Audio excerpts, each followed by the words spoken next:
My girlfriend admitted she cheated. I needed a real man, she smirked. My friends took her side. I just smiled, took my keys, and left. This morning, my phone blew up with 32 missed calls. Looking back, I should have seen it coming. The signs were there, scattered like breadcrumbs through the last few months of our relationship. But when you've been with someone for 3 years, you tend to give them the benefit of the doubt. At least that's what I kept telling myself. It started with small things. Allison began working late more often, which wasn't unusual during busy seasons. But then came the new perfume I didn't recognize. Clothes I'd never seen before appeared in our closet, and her phone suddenly became this sacred object that was never more than an arm's length away. I'm not the jealous type. Never have been, but something felt off. The way she'd pull away when I tried to hug her from behind while she was texting. How she'd step out to take calls, claiming they were work-related. The constant girls' nights with people whose names I'd never heard before. Last Tuesday, I was folding laundry when her phone lit up on the coffee table. A message preview from someone named Jay popped up. Miss you already. Last night was... The rest was cut off, but my stomach dropped. I didn't want to be that guy who snoops through his girlfriend's phone, but the universe seemed to be screaming at me to wake up. When she got home that night, I decided to be direct. She was in the kitchen making herself a smoothie like nothing was wrong. The sound of the blender filled our apartment as I leaned against the doorframe, watching her. "Who's Jay?" I asked when she finally turned it off. The change in her posture was instant. Her shoulders tensed. But then she did something I wasn't expecting. She smiled. Not her usual warm smile, but something cold and almost triumphant. "Wondering when you'd finally catch on, Michael," she said, taking a sip from her glass. "Jay's my boss, and yes, I've been sleeping with him for the past 2 months. Does Chloe know?" I asked, thinking of our mutual friend who'd introduced us. "Oh, she's known for weeks," Allison laughed. "Most of our friends know. They understand. Jay can actually provide a future, not just dreams and excuses." That hit harder than the cheating admission. These people we'd shared birthdays, holidays, and countless dinners with, they'd all been watching this happen, probably laughing behind my back. I pulled out my phone and opened my group chat with Jacob and Chloe. "Me, is this true? You all knew?" Jacob's response came quickly. "Bro, you're great, but Allison deserves someone more established. Don't take it personally." Chloe chimed in. "We didn't want to hurt you, but maybe this is the wake-up call you need." I looked up from my phone to find Allison watching me, that same smirk still playing on her lips. She was waiting for the explosion, the drama, the scene she could tell everyone about later. Poor, immature Michael losing his cool. Instead, I smiled. A real, genuine smile that seemed to catch her off guard. Without a word, I walked to our bedroom, pulled out my go bag, always kept one packed for weekend trips, grabbed my laptop and my keys. When I passed through the kitchen again, Allison was staring, her smirk faltering slightly. "Where are you going?" she demanded. "Out," I replied simply. "And Allison, keep the apartment. I'm sure Jay can help with the rent." I heard her start to say something as I closed the door behind me, but I didn't stop to listen.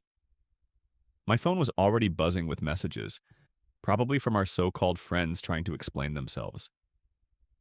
As I drove away, I turned my phone off and felt something I didn't expect. Relief. Sometimes losing everything shows you exactly what you never had in the first place. I had no idea where I was going, but for the first time in months, I felt like I was heading in the right direction. First, thanks for all the support on my last post. Never expected it to blow up like that. A lot has happened in the past week, and honestly, I'm still processing everything. I've been staying at this small motel on the outskirts of town. Not the most glamorous place, but it's clean. And the owner, an older guy who introduced himself as Pete, seems decent. He even knocked $20 off the weekly rate when he heard my story. Turned my phone back on after 2 days of silence. 32 missed calls, 47 text messages. Most from Allison, some from Jacob and Chloe, and a few from numbers I didn't recognize. But what really caught my attention was the notification storm from social media. Allison had been busy, really busy. Her Instagram story painted a picture I barely recognized. Apparently, I was a controlling, jealous boyfriend who monitored her every move. According to her posts, I emotionally manipulated her for years, isolated her from friends, and threw a violent tantrum when she finally stood up for herself. Each post had hundreds of sympathetic comments, including ones from people I thought were my friends. The crown jewel, a tearful video where she claimed I had financially abused her by making her split all our bills 50-50 while I hoarded my money. Rich, considering she earned more than me and insisted on that arrangement herself. Then came the text from Gemma, a coworker I've known for years. "Hey, you might want to check your email. Something's going around the office about you." Sure enough, there was a company-wide email about creating a safe workplace environment, with a thinly veiled reference to recent concerning behaviors from certain employees. No names mentioned, but the timing wasn't subtle. I should have been angry. Maybe I should have fought back, posted my side of the story. Instead, I just felt curious. How far would she take this? Pretty far, as it turns out. Yesterday, I stopped by our local coffee shop, the one place I figured would be safe since Allison hated their coffee. Wrong. The barista, who'd always been friendly, gave me this look like I was something stuck to her shoe.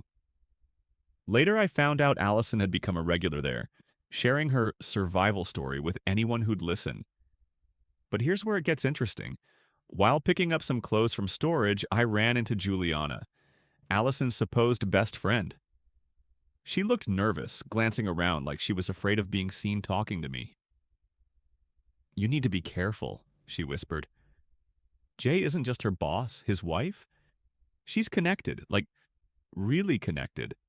And Allison's been telling her you're unstable. Dangerous, even. Why are you telling me this?" Juliana's eyes darted around again. "Because this isn't the first time. Before you, there was another guy at work, Allison and Jay. They did the same thing to him. He ended up leaving town. That conversation changed everything. I spent the night digging, legal records, social media, anything I could find. Turns out the previous guy existed. Mark something. Disappeared completely from social media around the time Allison started at the company. This morning, I got a call from our landlord. Allison tried to remove my name from the lease, claiming I'd abandoned the property. When that didn't work, she told him I'd been threatening her. He called to warn me. Turned out his sister went through something similar years ago. But here's the real kicker. While all this was happening, I got a message request on Instagram from an account I didn't recognize. The profile picture was of a woman in her 40s, elegant, wearing expensive jewelry. The message was simple. "I believe we need to talk about my husband and your girlfriend. Coffee tomorrow. Mrs. J." I'm meeting her in an hour. Something tells me Allison's real man story is about to get a lot more complicated.